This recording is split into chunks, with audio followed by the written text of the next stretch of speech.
Television Authority, NTA. The President, Commander-in-Chief of the Armed Forces, Federal Republic.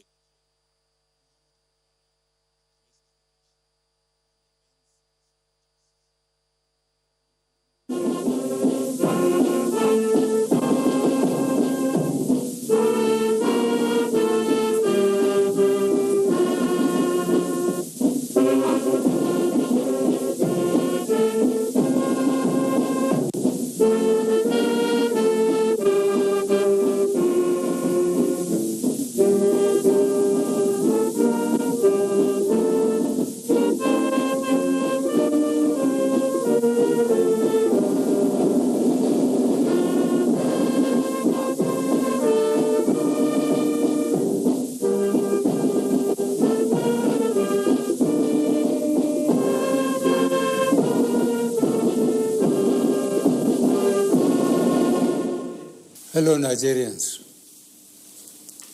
it has become necessary for me to address you, having heard from many concerned Nigerians and having concluded a meeting with all the security chiefs. I must warn those who have hijacked and misdirected the initial, genuine and well-intended protest of some of our youth in parts of the country against the excesses of some members of the now disbanded Special Anti-Robbery Squad, SARS. On Monday, 12th October, I acknowledged the genuine concerns and agitations of members of the public regarding the excessive use of force by some members of SARS.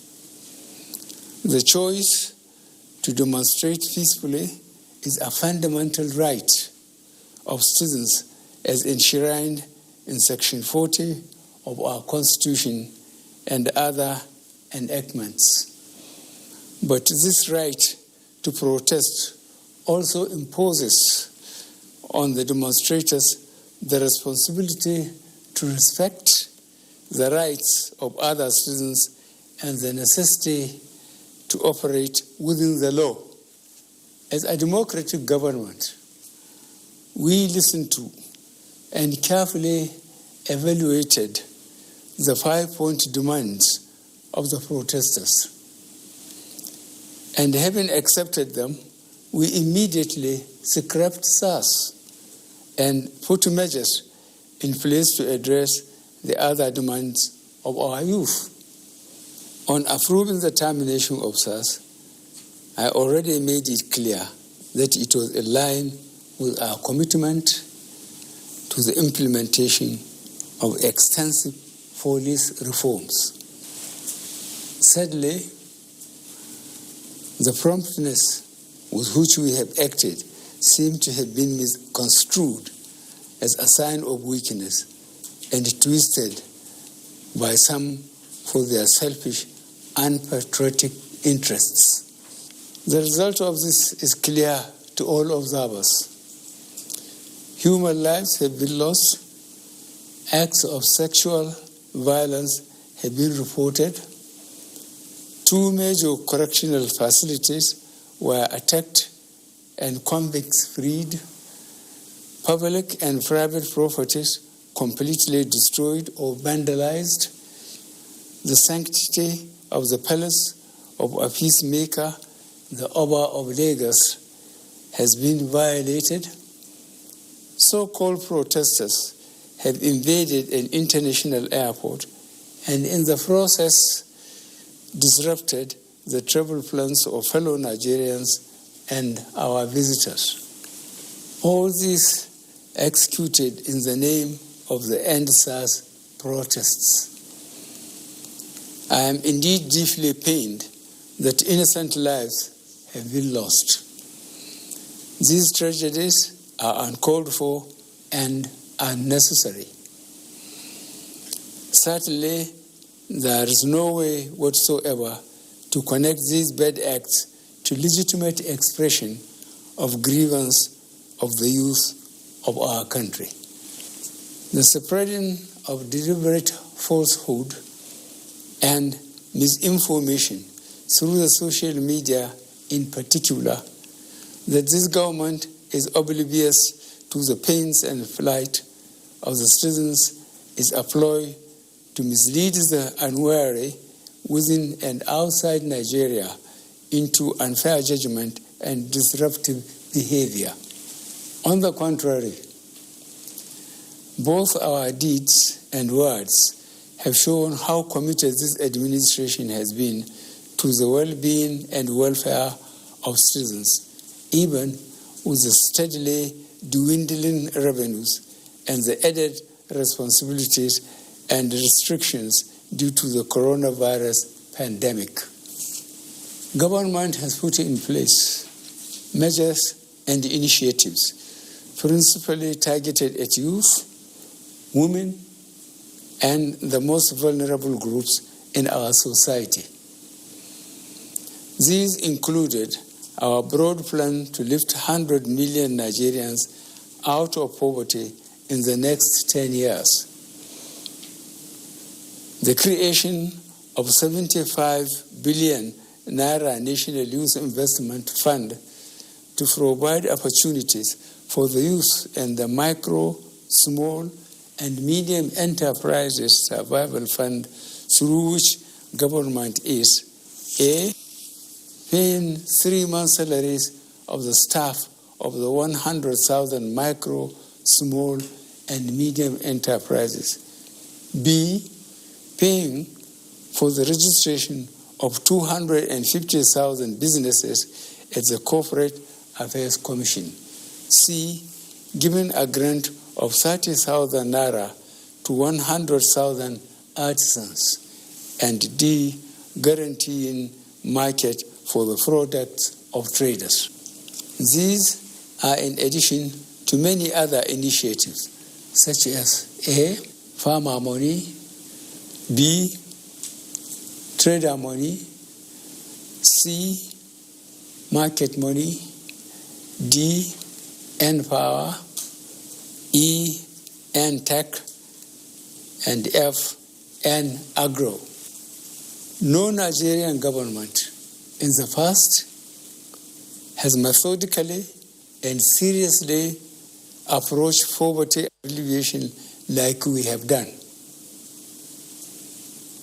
With regards to the welfare of police personnel, the National Salaries, Income and Wages Commission has been directed to expedite action on the finalization of the new salary structure of the members of the police force. The emoluments of other paramilitary services are also being reviewed upwards. In order to underscore the importance of education in preparing youth for the future, this administration has come up with a new salary structure and other incentives for our teachers.